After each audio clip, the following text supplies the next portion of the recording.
नमस्कार दोस्तों, श्री रामचरितमानस के भावार्थ पाठ श्रृंखला के भाग 1 में आपने बालकांड के अंतर्गत मंगलाचरण का भावार्थ सुना।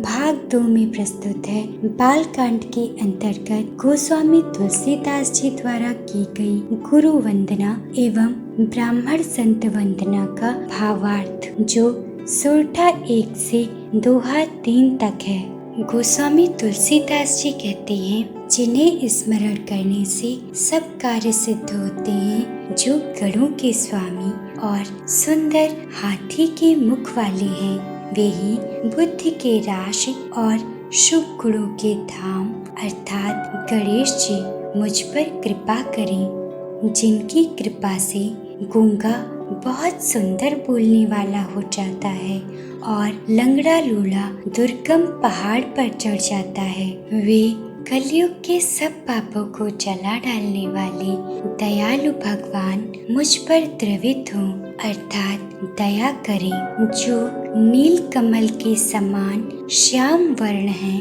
पूर्ण खिली हुई लाल कमल के समान जिनके नेत्र हैं और जो सदा क्षीर सागर में शयन करते हैं, वे भगवान अर्थात नारायण मेरे हृदय में निवास करें। जिनका कुंद के पुष्प और चंद्रमा के समान अर्थात गौर शरीर है, जो पार्वती जी के प्रियतम और दया के धाम है और जिनका तीनों पर स्नेह है, वे कामदेव का मर्दन करने वाले अर्थात शंकर जी मुझ पर कृपा करें। मैं उन गुरु महाराज के चरण कमल की वंदना करता हूँ, जो कृपा के सुंदर और नर रूप में श्री हरि ही हैं और जिनके वचन महामोह रूपी घने अंधकार के नाश करने के लिए सूर्य किरणों के समूह हैं। मैं उन गुरु महाराज के चरण कमलों की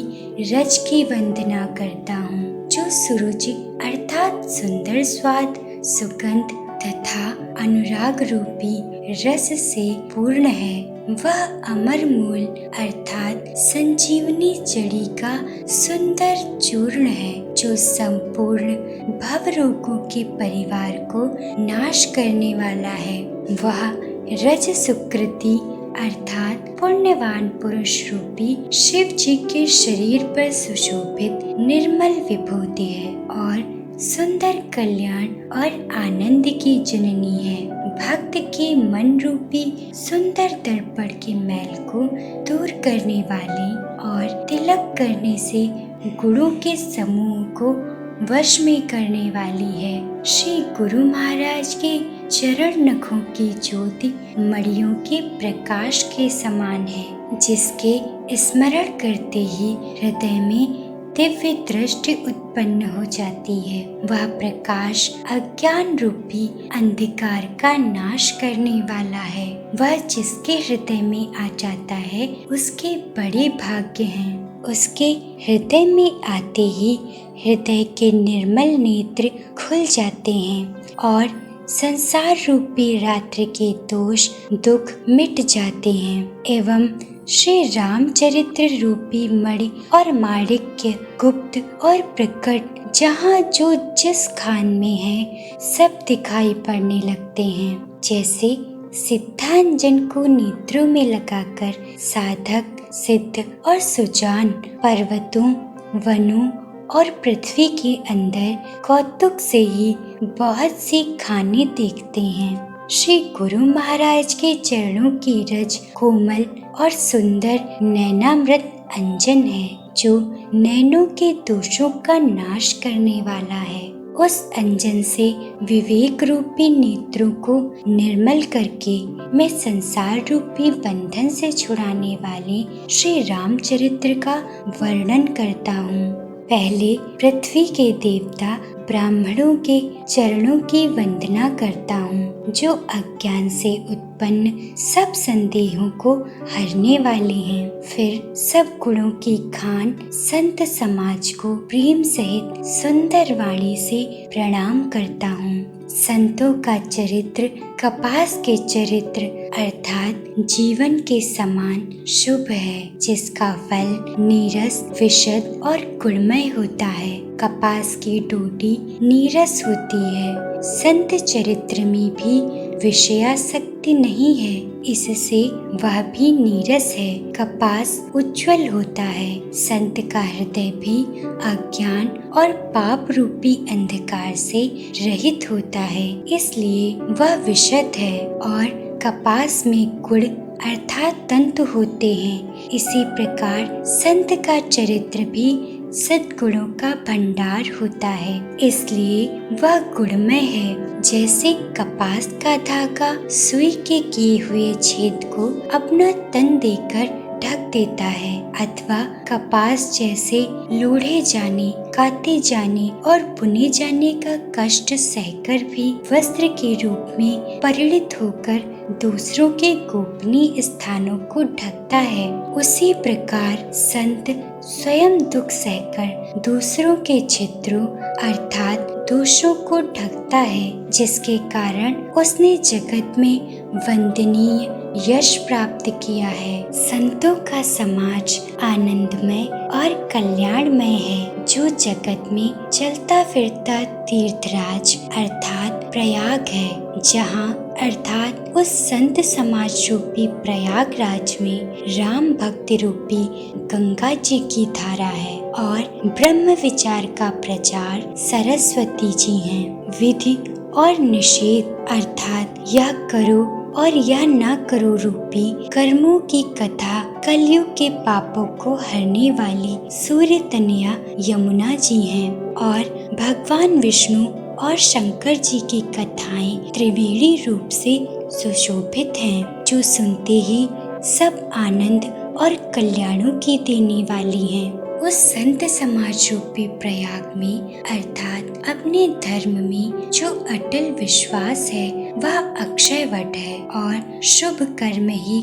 उस तीर्थराज का समाज अर्थात परिकर है। वह अर्थात संत समाज रूपी प्रयागराज सब देशों में सब समय सभी को सहज ही में प्राप्त हो सकता है और आदर पूर्वक सेवन करने से क्लेशों को नष्ट करने वाला है। वह तीर्थराज अलौकिक और अकथनीय है एवं तत्काल फल देने वाला है। उसका प्रभाव प्रत्यक्ष है। जो मनुष्य इस संत समाज रूपी तीर्थराज का प्रभाव प्रसन्न मन से सुनते और समझते हैं और फिर अत्यंत प्रेम पूर्वक इसमें गोते लगाते हैं, वे इस शरीर के रहते ही धर्म, अर्थ, काम, मोक्ष चारों फल पा जाते हैं। इस तीर्थराज में स्नान का फल तत्काल ऐसा देखने में आता है कि कौवे कोयल बन जाते हैं और बगुले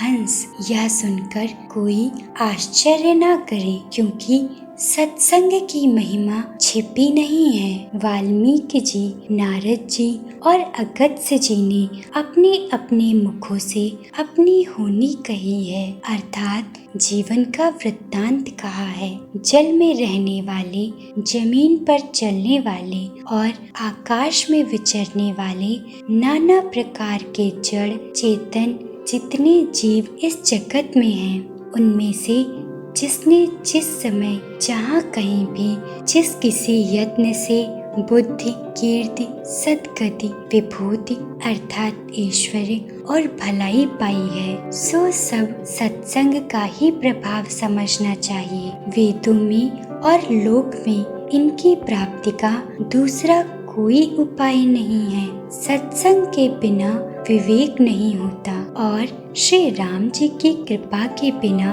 वह सत्संग सहज में मिलता नहीं। सत्संगति आनंद और कल्याण की जड़ है। सत्संग की सिद्धि अर्थात प्राप्ति ही फल है और सब साधन तो फूल हैं।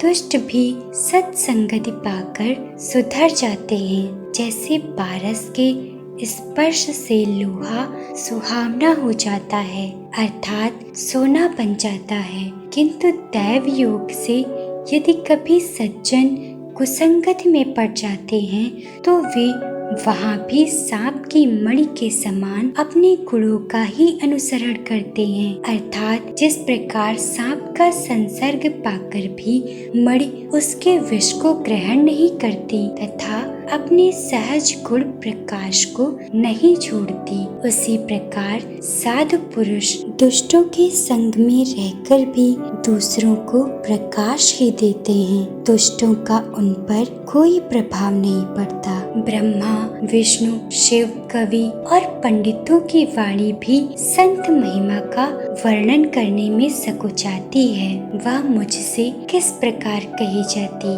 जैसे साग तरकारी बेचने वाले से मड़ियों के गुण समूह नहीं कहे जा सकते। मैं संतों को प्रणाम करता हूँ जिनके चित्त में समता है, जिनका न कोई मित्र है और न शत्रु, जैसे अंजलि में रखे हुए सुंदर फूल, अर्थात जिस हाथ ने फूल को तोड़ा और जिसने उनको रखा, उन दोनों ही हाथों को समान रूप से सुगंधित करते हैं। वैसे ही संत शत्रु और मित्र दोनों का ही समान रूप से कल्याण करते हैं। संत सरल हृदय और जगत के हितकारी होते हैं। उनके ऐसे स्वभाव और स्नेह को जानकर मैं विनय करता हूँ। मेरी इस बाल विनय को सुनकर कृपा करके श्री राम जी के चरणों में मुझे प्रीति दे।